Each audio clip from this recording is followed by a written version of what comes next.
রাত যখন চলে যাবে আসবে সুদূর প্রসারী দিগিদায় আলোকময় সূর্য আপনার সামনে উদ্ভাসিত হয়ে যাবে। রাত যত গভীর হয় সকাল তত নিকটে হয়। সুবহানাল্লাহ বলেন। আল্লাহ রাব্বুল আলামিন ডাকতে বলেন, বান্দা তোমার উপর মুসিবত আসবে, তবে তোমার মুসিবতের উপর ধৈর্য ধারণ করতে হবে। মুসিবত যখন চেপে বসবে আল্লাহ বলেন, আল্লাযীনা হুম ইযা আসাবাতুহুম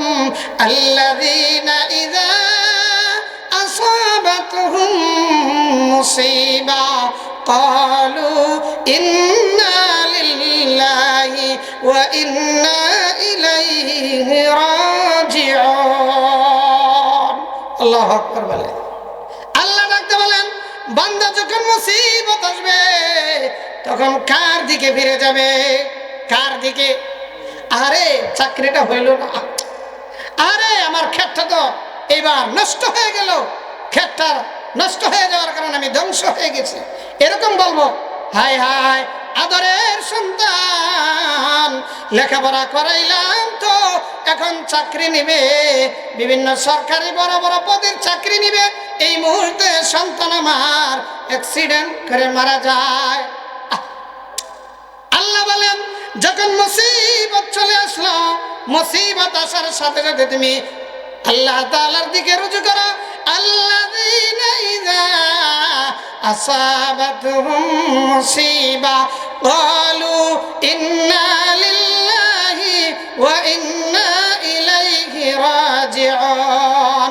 মুসিবত যখন আসবে আমরা কি করব? জোরে বলেন, ইন্না লিল্লাহি ওয়া ইন্না ইলাইহি রাজিউন। আল্লাহু আকবার বলে। ওয়ালানাবলুওয়ান্নাকুম বিশাইইম মিনাল খাউফি ওয়াল জু'i ওয়া নাকসিম মিনাল আমওয়ালি ওয়াল আনফুসি ওয়াত থামারাত ওয়া বাশশিরিস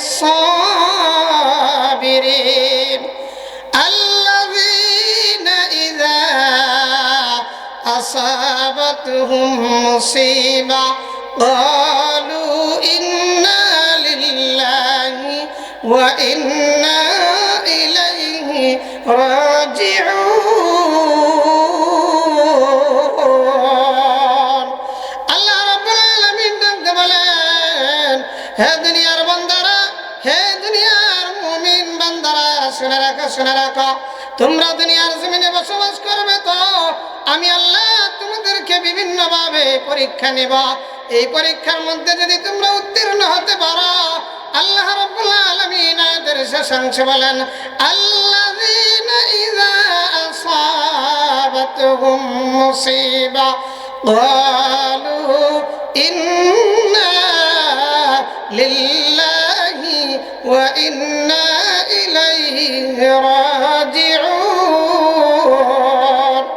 দুনিয়ার জমিনে আমাদের উপর যদি কোনো মুসিবত চেপে বসে, যদি কোনো বালা মুসিবত, হয়রানি পেরেশানি যদি আমাদের জীবনে আসে, আমরা হতাশ হয়ে যাই আর মানুষের কাছে হতাশার পেশ করি।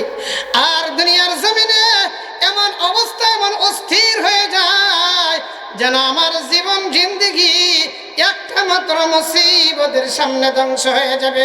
না না না, হে মুমিন বান্দারা, শুনে রাখো, শুনে রাখো, এই দুনিয়ার জমিনে আল্লাহ রাব্বুল আলামিন হাজার হাজার রাসূল এবং নবী প্রেরণ করেছেন। আল্লাহ রাব্বুল আলামিন, আল্লাহ তাআলা দুনিয়ার মধ্যে যত মানবকুল সৃষ্টি করেছেন, সকলের মধ্যে শ্রেষ্ঠ এবং মানে শানে উন্নত হলেন নবী এবং রাসূলগণ। এই নবী এবং রাসূলদেরকে আল্লাহ রাব্বুল আলামিন দুনিয়ার জমিনে প্রেরণ করে পরীক্ষা নিয়েছেন। কি নিয়েছেন? হযরত মূসা নবীনা আলাইহিস সালাতু ওয়াস সালামকে পরীক্ষা নিয়েছেন।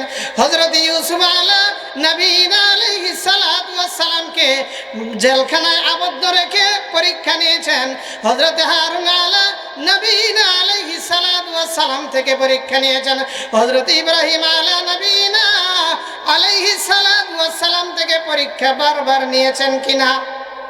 ভাইরা আমার, লক্ষ্য করে শুনুন, এই পৃথিবীর বুকে যত মানুষের কাছ থেকে আল্লাহ রাব্বুল আলামিন পরীক্ষা নিয়েছেন, এর মধ্যে সবচেয়ে বেশি পরীক্ষা নিয়েছেন আখিরি নবী তাজদারে মদিনা দু জাহানের সরদার আকায়ে নামদার আহমদ মুহাম্মদ মুস্তাফা সাল্লাল্লাহু আলাইহি ওয়াসাল্লাম মুহাম্মদুর রাসূলুল্লাহ থেকে সবচেয়ে বেশি পরীক্ষা নিয়েছেন। কার থেকে?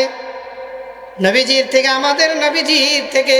বারবার বারবার ক্রমে ক্রমে ক্রমে ধাপে ধাপে ধাপে স্তরে স্তরে স্তরে বলে জীবনের প্রতিটি মুহূর্তে আল্লাহর নবী সাল্লাল্লাহু আলাইহি ওয়াসাল্লাম থেকে পরীক্ষা নিয়েছেন।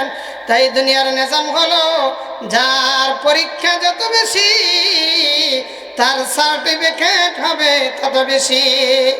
যার সার্টিফিকেট বেশি হবে তার মান কম না বেশি? আপনার সার্টিফিকেট 3টা, আমার 5টা, তাহলে আপনার থেকে আমার দাম কম না বেশি? আমার 5টা, আরেকজনের সার্টিফিকেট 10টা, তাহলে মান কার বেশি হবে? যার সার্টিফিকেট হবে 10টা। ভাইরা আমার, এই পৃথিবীর বুকে সবচেয়ে বেশি পরীক্ষা নিয়েছেন আল্লাহ রাব্বুল আলামিন আখিরি জামানার পয়গম্বর মুহাম্মদুর রাসূলুল্লাহ থেকে।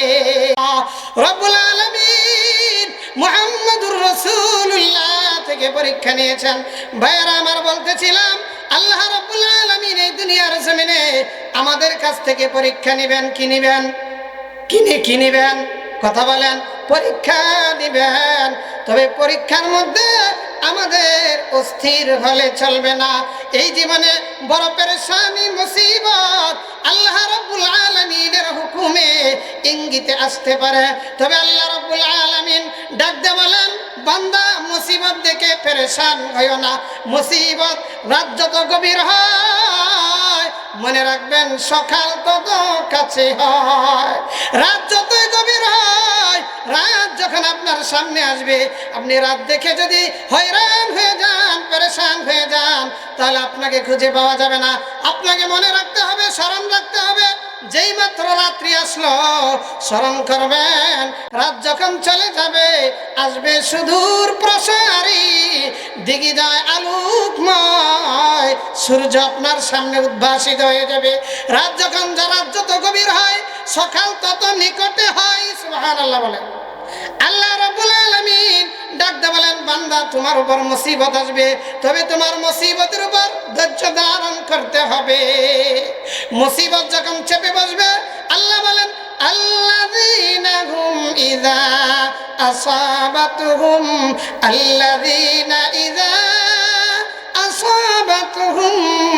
মুসিবা ক্বালু ইন্না লিল্লাহি ওয়া ইন্না ইলাইহি রাজিউন। আল্লাহু আকবার বলে। আল্লাহ ডাকতে বলেন, বান্দা যখন মুসিবত আসবে তখন কার দিকে ফিরে যাবে? কার দিকে? আরে চাকরিটা হইল না, আরে আমার ক্ষেতটা তো এবার নষ্ট হয়ে গেল, ক্ষেতটা নষ্ট হয়ে যাওয়ার কারণে আমি ধ্বংস হয়ে গেছি, এরকম বলবো? হায় হায়, আদরের সন্তান, লেখাপড়া করাইলাম তো এখন চাকরি নিবে, বিভিন্ন সরকারি বড় বড় পদের চাকরি নিবে, এই মুহূর্তে সন্তান আমার অ্যাক্সিডেন্ট করে মারা যায়। আল্লাহ বলেন, যখন মুসিবত চলে আসলো, মুসিবত আসার সাথে সাথে তুমি আল্লাহ তাআলার দিকে রুজু করো। আল্লাযীনা ইযা আসাবাতুহুম মুসিবা ক্বালু ইন্না লিল্লাহি ওয়া ইন্না ইলাইহি রাজিউন। মুসিবত যখন আসবে আমরা কি করব? জোরে বলেন, ইন্না লিল্লাহি ওয়া ইন্না ইলাইহি রাজিউন। আল্লাহু আকবার বলেন। ভাইরা আমার, আল্লাহর হাবিব সাল্লাল্লাহু আলাইহি ওয়াসাল্লামের কয়জন মেয়ে ছিল? চারজন। কয়জন? আওয়াজ দিয়ে বলবেন, 4 জন মেয়ে।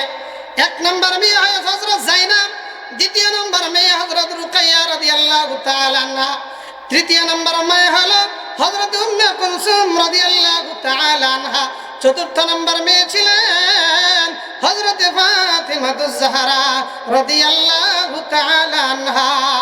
এক নম্বর মেয়ে বিবাহ হয় আবুল আস ইবনে রবির সঙ্গে, 2 নম্বর মেয়ের বিবাহ হয় উতবা ইবনে আবুল আহাব, 3 নম্বর মেয়ে বিবাহ হয় উতাইবা ইবনে আবুল আহাব। জোরে বলেন, আবুল আহাব বেঈমান ছিল না, মুসলমান। নিশ্চয় আপনারা সকলেই জানেন, কোরআনে আল্লাহ রাব্বুল আলামিন একটি সূরা নাযিল করেছেন, তাব্বাত ইয়াদা আবি লাহাব লা তাব্বাত ইয়াদা আবি লাহাব ওয়া তাব মা আগনা আনহু মালুহু ওয়া মা কাসাব সায়াসলা নারান যাতা লাহাব ওয়া ইমরাআতু হাম্মালাতাল হাতাব ফি জিদিহা হাবলুম মিন মাসাদ। গভীর মনোযোগ দিয়ে শুনবেন, আল্লাহর হাবিব সাল্লাল্লাহু আলাইহি ওয়াসাল্লাম একদিন পাহাড়ের মধ্যে উঠে ডাক দিতেছেন, হে মক্কার লোকেরা, জলদি আসো, জলদি আসো, আমার সামনে উপস্থিত হও। আল্লাহর হাবিব যখন পাহাড়ের উপর উঠে দাঁড়াইলেন, দাঁড়ায় সকলকে ডাক দিলেন। নবীজির বংশের যত লোক ছিল, কুরাইশ বংশের সকল লোকগুলি নবীজির সামনে হাজির হলো। সামনে হাজির হওয়ার পরে আল্লাহর হাবিব জিজ্ঞাসা করলেন, হে আমার পুত্রের লোকেরা, এই মুহূর্তে যদি আমি তোমাদেরকে সংবাদ দেই যে এই পাহাড়ের পিছন দিক থেকে তোমাদেরকে শত্রুরা বেষ্টন করে ফেলবে, এই পাহাড়ের পিছন দিক থেকে শত্রুরা আছে, শত্রুরা তোমাদেরকে বেষ্টন করে ফেলবে, শত্রুরা একটু পরেই তোমাদেরকে হামলা করবে, এটা কি বিশ্বাস করবে?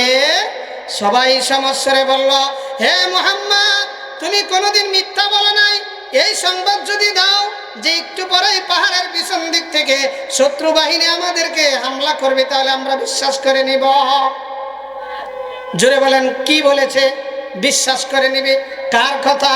মুহাম্মদ সাল্লাল্লাহু আলাইহি ওয়াসাল্লামের কথা বিশ্বাস করে নিবে।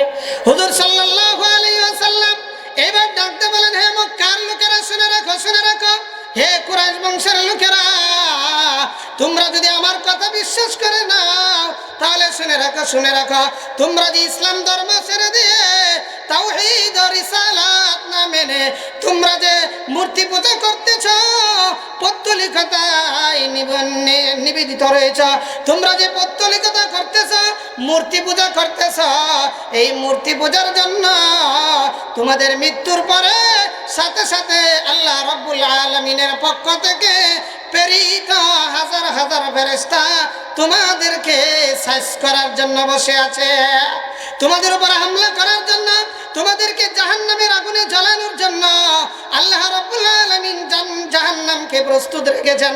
জাহান্নামের মধ্যে হাজার হাজার ফেরেশতা তোমাদেরকে পিটানোর জন্য, মার দেওয়ার জন্য, তোমাদেরকে নির্যাতন করার জন্য, তোমাদের উপর হামলা করার জন্য আল্লাহ রাব্বুল আলামিনের পক্ষ থেকে হাজার হাজার ফেরেশতা প্রস্তুত। আল্লাহ কোরআনে ডাকতে বলেন, ওয়ালাহুম মাকামিউ মিন হাদিদ। আমরা বলি কি? হাতুর দে বাড়ি দেব বলি না? আল্লাহ ডাকতে বলেন, ওয়ালাহুম মাকামিউ মিন হাদিদ। আল্লাহ ডাকতে বলেন, জাহান্নামের মধ্যে লোহার হাতুড়ি রয়েছে। ভাইরা আমার, যে কথা বলতেছিলাম, আল্লাহর হাবিব সাল্লাল্লাহু আলাইহি ওয়াসাল্লাম মক্কার লোকদেরকে ডাক দিলেন। এখন বলতেছে যে তোমরা তাওহীদ ও রিসালাত মেনে নাও, যদি না মেনে নাও তাহলে তোমাদের জন্য জাহান্নাম অপেক্ষা করছে। নাউজুবিল্লাহ বলেন। এরপরে আবুল আহাব বলতেছে ডাক দেয়া, এই ভাতিজা, তুমি কি আমাদেরকে এই কথায় সংবাদ দেওয়ার জন্য ডাক দিলে? তুমি কি আমাদেরকে এই সংবাদ দেওয়ার জন্য ডাক দিলে? তাব্বাল্লাকা লিহাযা জামাআতানা। হে আবুল আহাব, তুমি কি এই কথা, এই সংবাদ দেওয়ার জন্য আমাদেরকে একত্রিত করলে? তাহলে হে মুহাম্মদ, তুমি ধ্বংস হয়ে যাও। এরপরে আল্লাহ নবী সাল্লাল্লাহু আলাইহি ওয়াসাল্লাম বললেন, হে আল্লাহ তাআলা এই আবুল আহাবের কথার উত্তর দিতে যা সূরাতুল লাহাব, সূরা লাহাব নাযিল করলেন। তাব্বাত ইয়াদা আবি লাহাব ওয়া তাব মা আগনা আনহু মালুহু ওয়া মা কাসাব সায়াসলা নারান যাতা লাহাব ওয়া ইমরাআতু হাম্মালাতাল হাতাব ফি জিদিহা হাবলুম মিন মাসাদ।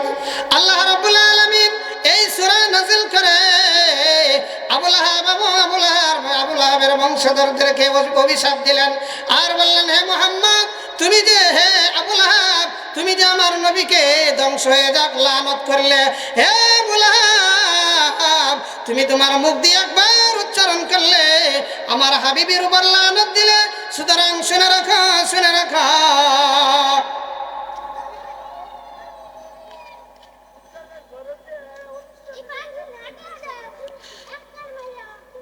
শুনে রাখো, শুনে রাখো, আমি আল্লাহ রাব্বুল আলামিন তোমাদের উপর, হে আবু লাহাব, তোমার এবং তোমার স্ত্রীর উপর। এখানে আবু লাহাবের সাথে আবু লাহাবের স্ত্রীও আবু লাহাবের সাথে আল্লাহর নবীজিকে কষ্ট দিয়েছিল জীবন জিন্দেগিতে। তাই আল্লাহ রাব্বুল আলামিন এই আয়াতে কারিমার মধ্যে, এই সূরার মধ্যে আবু লাহাব এবং আবু লাহাবের স্ত্রী উভয়কে লানত করলেন এবং তাদের ধ্বংস কামনা করলেন। আল্লাহ রাব্বুল আলামিন আমাদেরকে এই কথাগুলির উপর আমল করার, বুঝবার তৌফিক দান করেন। ওয়া মা আলাইনা ইল্লাল বালাগ। আসসালামু আলাইকুম ওয়া রাহমাতুল্লাহি ওয়া বারাকাতুহু।